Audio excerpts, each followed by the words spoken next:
Are you looking for healthy ways to power your day and your life?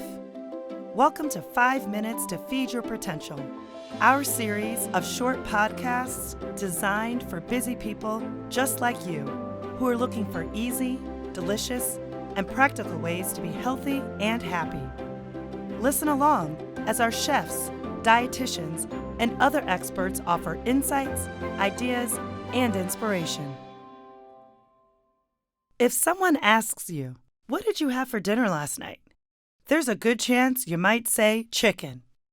Chicken is so popular that we eat almost 2 pounds of it a week. There are lots of great reasons why we love chicken. It can be a lean protein, which makes it a healthy choice. It's budget-friendly compared to beef and seafood.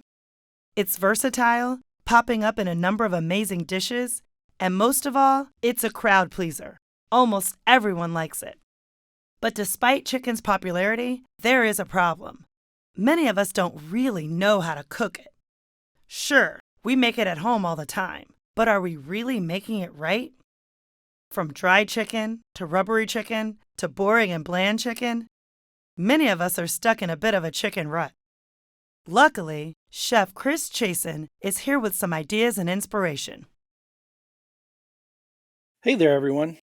I'm always surprised about how many people ask me about better ways to make chicken. Almost everyone cooks it at home, but almost everyone has that chicken fail, at least once in a while, myself included. That's when your chicken just doesn't turn out the way you wanted it to. Well, today, I'm going to give you some pointers for making chicken that's healthy and delicious. Ready? Let's get to it. All right, first up, the most familiar cut of chicken, the skinless, boneless chicken breasts. They can be great, but they can get overcooked or undercooked, or both at the same time, believe it or not. And how is that possible? Well, that's because one end of the breast is usually much thicker than the other. And I have two tips to help solve this problem. Tip number one is to pound the breasts to even them out before cooking. Just wrap them in plastic wrap or wax paper and pound them gently with the meat mallet. Or, if they're extra thick, try tip number two. Slice them in half horizontally before cooking them, so you get two thinner pieces that cook more evenly. Okay, ready for one of the biggest secrets to getting juicy, perfectly cooked chicken? Use a meat thermometer. It's such a simple step, but most people just don't do it. Really, if you're not using a meat thermometer, run. Don't walk. Run to your favorite store to pick one up and use it every time you make chicken. You'll be amazed at what a difference it can make. So, 165 degrees Fahrenheit is the temperature you want your chicken cooked to. I recommend taking it off the heat at about 160 degrees, then let the chicken rest for about 5 minutes tented under some aluminum foil. As it rests, the temperature continues to rise. Chefs call this carryover cooking time. Just be sure the temp hits 165 degrees before serving. Resting is so important because it gives the juices time to redistribute back into the meat for that perfectly juicy chicken. All right, next up, the question on almost everyone's mind, I'm sure, is how long should I cook my chicken? Well, most people don't like my answer to this one because it depends. Whatever cooking method you're using, perfectly cooked chicken depends on two things: time and temperature. That is, how long you cook it and what temperature you're cooking it at. Look, since the size and the thickness vary so much almost every time, there's just no single answer. But I do have a few tips for that as well. First, avoid cooking at temperatures that are too high or too low. Sounds obvious, right? But many people fire up the oven or grill way too high, or the opposite. They don't get their pan hot enough. Also, let the internet be your friend. Since weights and sizes vary so much, go online and get the right cooking time and temperature for the size and cut of the chicken you're cooking. And of course, use that meat thermometer and make sure you hit that magic number of 165 degrees. Now, let's talk about bumping up that flavor. I mean, we've all had bland chicken, right? But luckily, one of the best ways to add flavor is also the easiest. Marinades are super simple to make. Just combine 1 part vinegar or citrus juice. This is the acidic part of the marinade that helps tenderize and add tartness.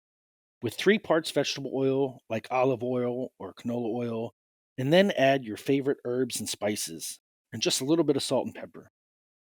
Make sure you try out our recipe on the website for herbed orange chicken. It's made with fresh orange juice, canola oil, garlic, black pepper, basil, and thyme. That's it. So good, so simple.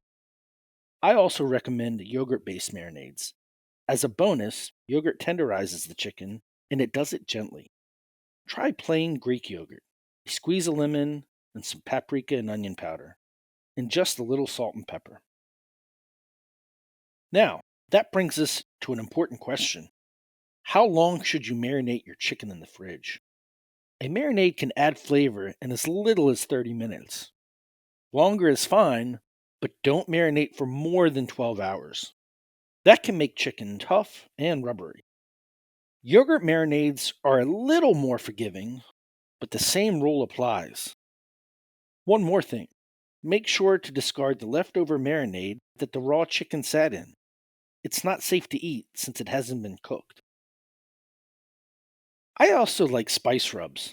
Something simple, like garlic powder, coriander, cumin, and smoked paprika, and just a pinch of salt and pepper. Just rub it on before you grill or pan sear. Or try your own favorite spice combinations. The next idea is to top your chicken with a tasty sauce after it's cooked, like Greek tzatziki or chopped seasoned tomatoes like you would put on a bruschetta, or finely minced garlic with lemon zest and chopped parsley. The ideas for adding flavor can be nearly endless, and with the tips I shared, you should be able to avoid those chicken fails I mentioned. I hope that you get inspired to get in the kitchen and make that perfectly cooked, juicy chicken everyone loves. Thanks for listening.